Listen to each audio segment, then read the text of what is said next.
this beginner-friendly jazz guitar lesson, you'll learn how to play the rhythm part on a jazz blues in B flat. Hi, my dear jazz friends all over the world. Sandra Sherman here. Greetings from Austria.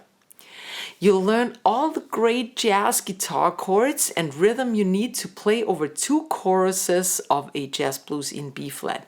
I'm going to show everything slow and easy note for note, and there's also a slow tempo version of those 2 choruses of a jazz blues. At the end of this lesson, I've made tabs and backing tracks which you can download from one of the links down below in the description box. It's an instant download. Please hit return to merchant at the end of your PayPal. All right, let's get started.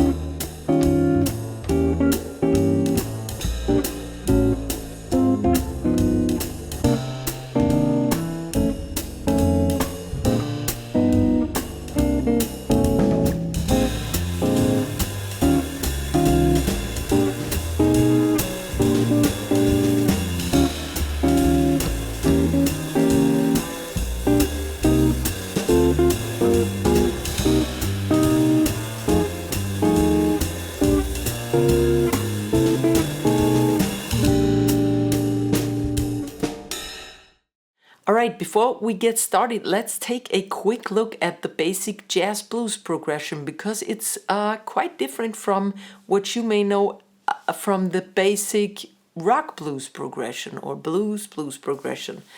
All right, we have, instead of 4 bars of B flat, we have 1, and this is interrupted, which we call a quick change, by the 4th degree in the 2nd bar. Then we have, instead of 2 bars of the 4th degree E flat, we have only 1 bar, and the second one is an E diminished.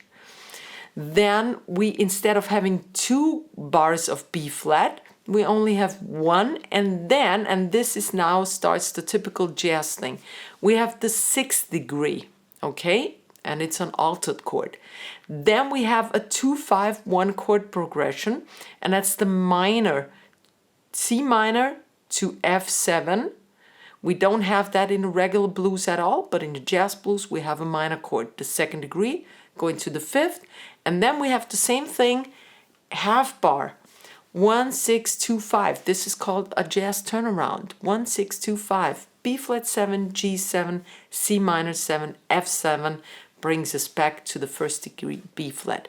All right, now grab your guitars, let's get started. All right, let's start with the first 6 bars, the first half of the first chorus. We start with the B flat 13 chord, basic tension chord. B flat is here on the E string. Then we have the 6th of the D, the 7th of the G, and the 8th of the B string. So no A string is being played. Oh, by the way, I have a video on basic jazz 7th chords and another one on jazz tension chords. This is a tension chord with a 13. 13 is called a tension, and you may want to check out these videos. I'll put a link on here somewhere. All right, and our basic jazz rhythm is, right, 1, 2, and 4. And make sure to have the rests in between. Then the 4th degree is the E flat. We take a 9 chord, another tension chord. E flat on the 6th, 5, 6, 6, inner 4 strings, E flat 9. For 1 bar, this is 1 bar, 1, 2, and 4. Then 2 bars of the B flat, and what we usually do is, we play B flat, then we go up half a semitone and back. So this gives us a rhythm like this.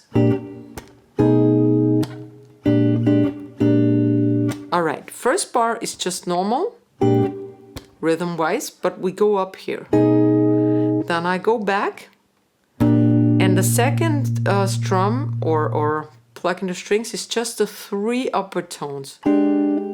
D, G, and B strings, and then all of the strings again, all the 4 strings.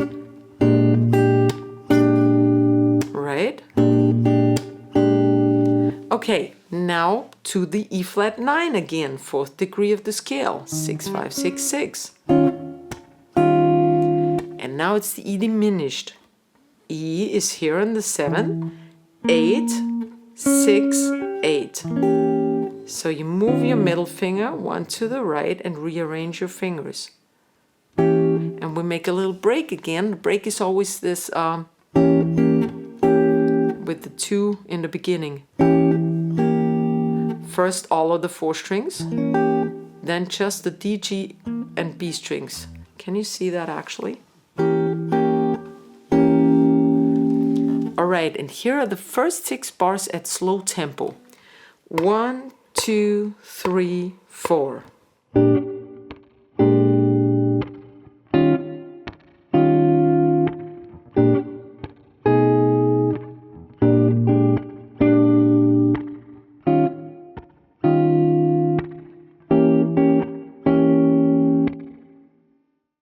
Phrase 2 are the last 6 bars of the first chorus. Alright, we have a B flat 13 again, 6, 6, 7, 8, and this one goes down to the 6th chord, and the 6th chord is the G7 altered chord, okay?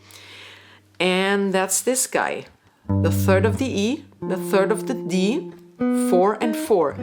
This was a 13 chord, that's a dominant chord, and this is a 7 flat 13.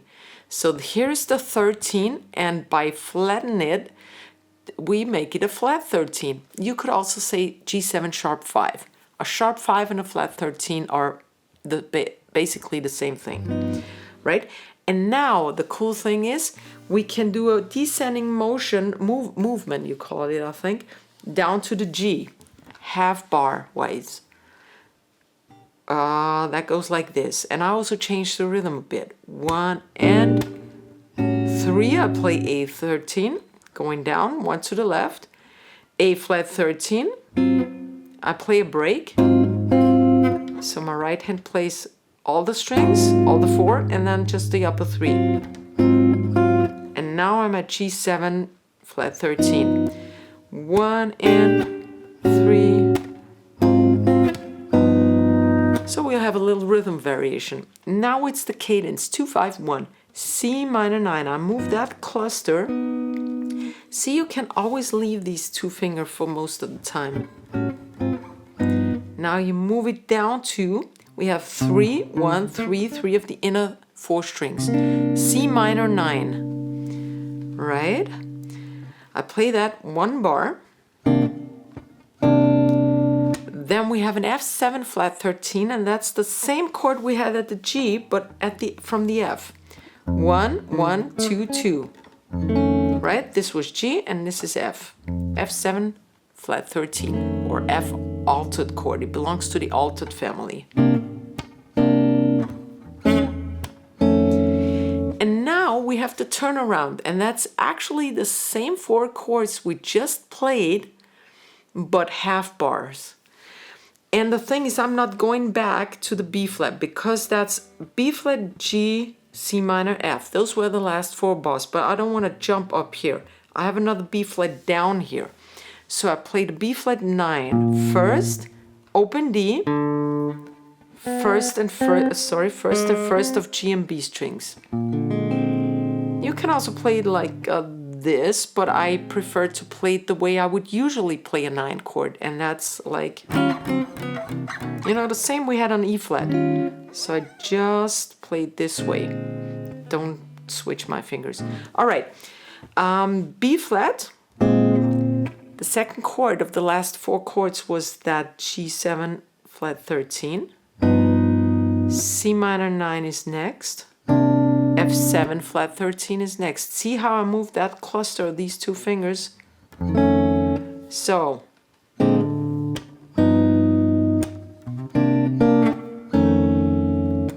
all right, here's the entire phrase number 2 at slow tempo. 2, 3, 4, 1.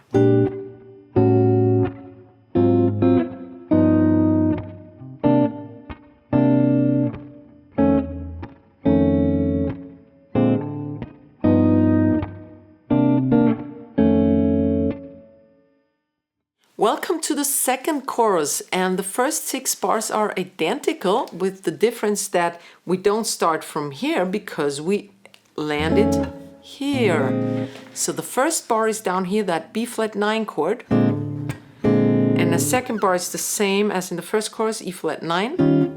Now we go back to that B flat 13 here, of course. B13, back to B flat, E flat 9, and E diminished. So everything the same except for that first chord. All right. And now it's that point where we went from B flat down to G. Remember the down descending movement or motion, you call it. And now we do the same in the other direction. We have an an ascending motion. And this time it's not chromatically. Semitones that don't belong to the scale are called chromatics. Now we go up the scale from B flat to C minor 7. That's the second degree of the scale. 8, 8, 8, 8. Don't play the A string, right?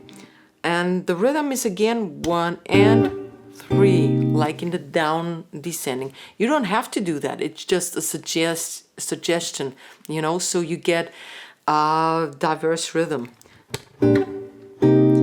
Now to the third degree, the D minor, I make a little break, which means I play 10, 10, 10, 10, and then just the 3 upper ones. And now we get to the 6th degree where we wanted, that was our target anyway. G7 sharp 9, another altered chord. And here is a G7 sharp 9. Some of you may know this as the Hendrix chord. He stole it from us jazzers. He did not invent that. Here's the G on the 10th of the A string, 9, 10, and the 11th of the B string is the sharp 9. G7, sharp 9. That's where we want to go. That ascending movement.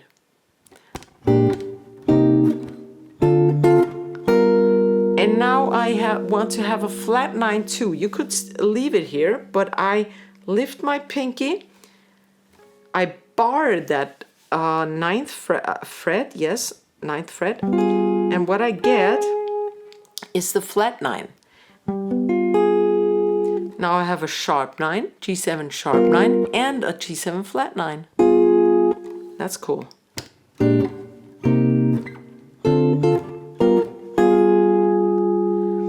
And now we have the cadence 2, 5, 1 again. 2, we had this before, C minor 7, 8, 8, 8, 8, up to the B string for a whole bar. F7 sharp 9, the 5 chord now. Like the G, but on the 8th fret. Here's F, 8, 7, 8, 9. I stay on it for a whole bar. And now it's the turnaround. And remember, the turnaround was the last 4 bars. 1, 6, 2, 5. That's a turnaround. 1 is the B flat 13. 6, 6, 7, 8. We had that. Then the 6 was the G7, let's say sharp 9. We could also play flat 9. That doesn't make any difference. Then the 2 was the C minor, and the 5 was the F7 sharp 9 we had. We can play it like that, but what we want to do now is tritone substitutes. That's a cool thing.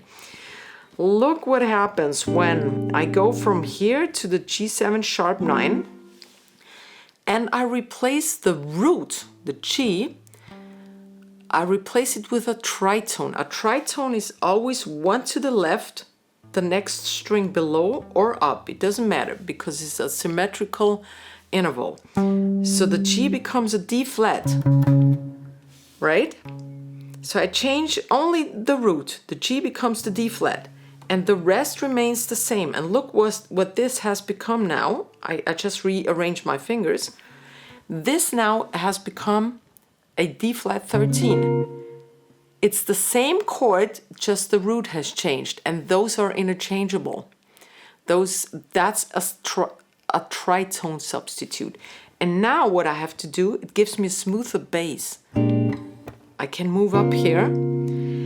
For the second degree, which is supposed to follow next, the C minor, there's a rule that I can, generally in jazz and particularly in blues, I can make every chord a dominant chord.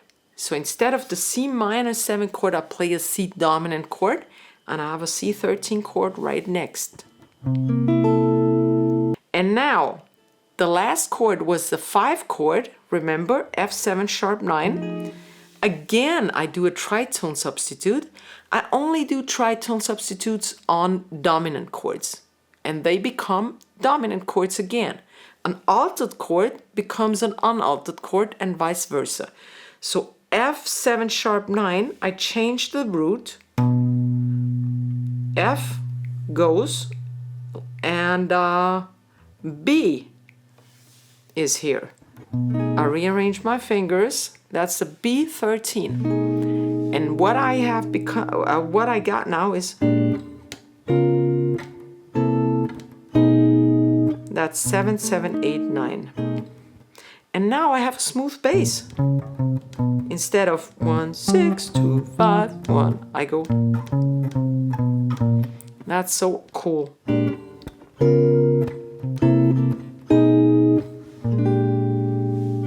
And then we're back to the 1. All right, so here's the entire phrase number 3, which is actually the entire second chorus at slow tempo. We started down here. 2, 3, 4.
If you're interested in jazz blues, I have a lot of other tutorials here regarding that topic. For example, I have F blues comping, because B flat and F are the most played blues keys, jazz blues keys at least. Then I have how to solo over blues in B flat.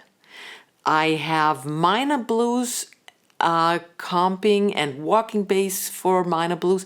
I also have blues in B flat swing style, where you change a new chord on each quarter note. All right, I hope you like this video and give it a fat thumbs up, share the love, and subscribe to my channel. I see you next week. Servus, baba.